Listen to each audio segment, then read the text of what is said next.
This is episode 201 of Zen and the Art of Real Estate Investing with my guest, Ken Gee. Ken is the founder and managing member of KRI Partners, a real estate private equity and investor education firm. He has more than 26 years in the business. He's getting close to my years in the business. He is also formerly, and probably still, a CPA, a commercial lender, and a real estate broker. Ken, welcome to the show. Thanks so much for having me.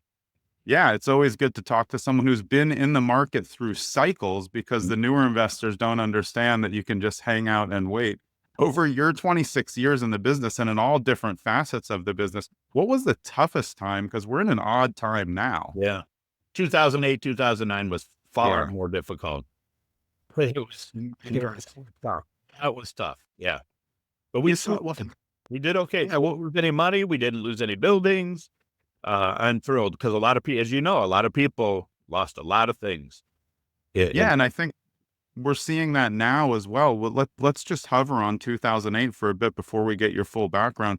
Sure. Why, in terms of your buildings, were you guys good during 2008, and why would you, of course, maintain that now as well?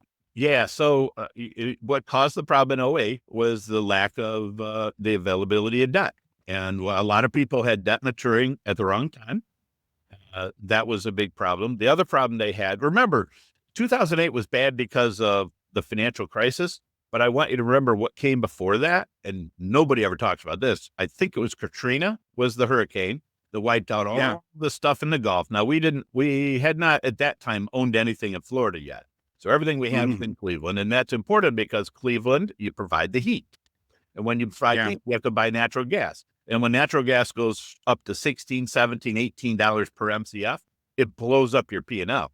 I mean, I can remember winter months where the buildings we had, 50% of the rent went for gas. I mean, that's just And so what got us through that was, first of all, I'm a commercial lender by background, so we had good debt management, so that was important.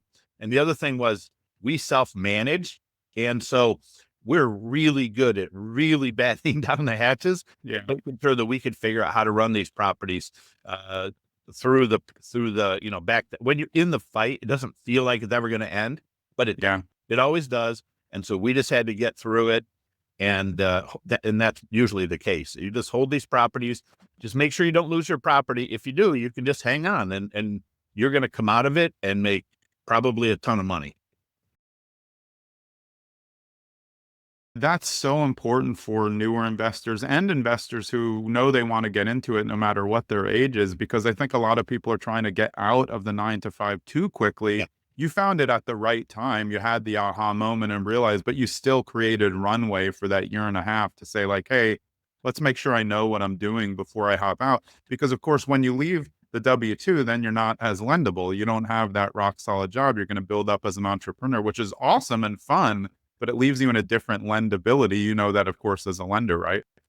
You're right. So we help people get into this business now. That's part of what we do. Yeah. And one of the reasons that I love it is you do not have to jump from one fire into another. You can slowly ramp this up at whatever pace you're comfortable with, whatever your risk tolerance is, whatever your family commitments are, all that stuff. You do not have to do this, from 0 to 100 in 5 seconds. You don't do that, right? I ramped it up slowly.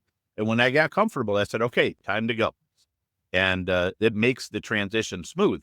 That's what, a lot of people don't realize on the way in. They just think, I'm going to quit my job tomorrow and do real estate. No. Right. No, you're going to start learning real estate. You're going to do a little bit at a time. And then when you're comfortable, this is the responsible way to do it. Then Yeah, and I think you just have to get to a point where you're going to be taking some educated risks, just like when you're buying real estate. You're hedging your bets on your data and the stuff that you know. Same when you're leaping from that W-2, but you really want, look, when you have a family, you want to make sure you have enough money in case this thing doesn't work. And then the greatest thing about having whatever your fallback is, you obviously had CPA and lending, but anybody else, even if you're an electrician, you can always go back. It's not like you're blackballed from the accounting industry just because you tried to go out on your own. You may not be able to go back to the same firm, but you probably could if you were a great employee, right? I'm not a DIY person. I learned that early on. My dad tried to be DIY, but his repairs would always fail, and then he would do them again. And I I learned from him to just say, I'd rather pay for this. And I don't like it. It's not a good use of my time. It will take me 5 to 20 times as long as someone just to put together furniture. So why would I do it? I have better things to do. It's just a who, not how principle. But that's also what you take into building a business and dealing with investors. If you know you're not the best at something, you're going to find someone who is, so you can make sure they're getting the best service, right?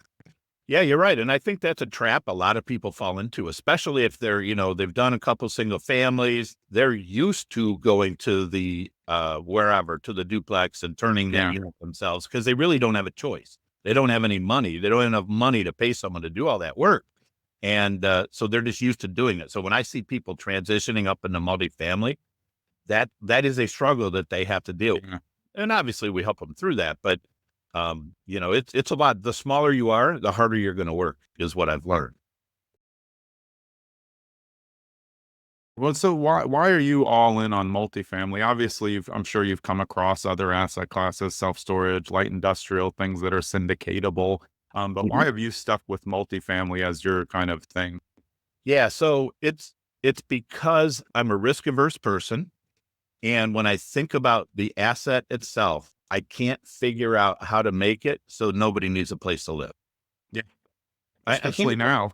Well, and if that happens, if nobody needs a place to live, my little investment in real estate doesn't matter because Yeah, we got much bigger problems.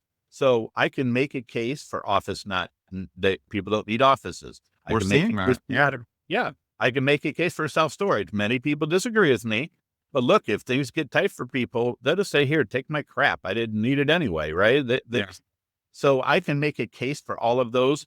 I wanted an investment, an asset that shouldn't go away. And if I can find a way to get 15, 20, 25% annual returns for our limited partners, like how do you not do that? yeah. Like those are great returns for a relatively low risk asset. I can't guarantee anything. Y'all know that, but it's a relatively low risk asset. So that's why we stay in our lane. I could go do all those other things. I don't. I stay in my lane because it's what we know and it's what we do really well.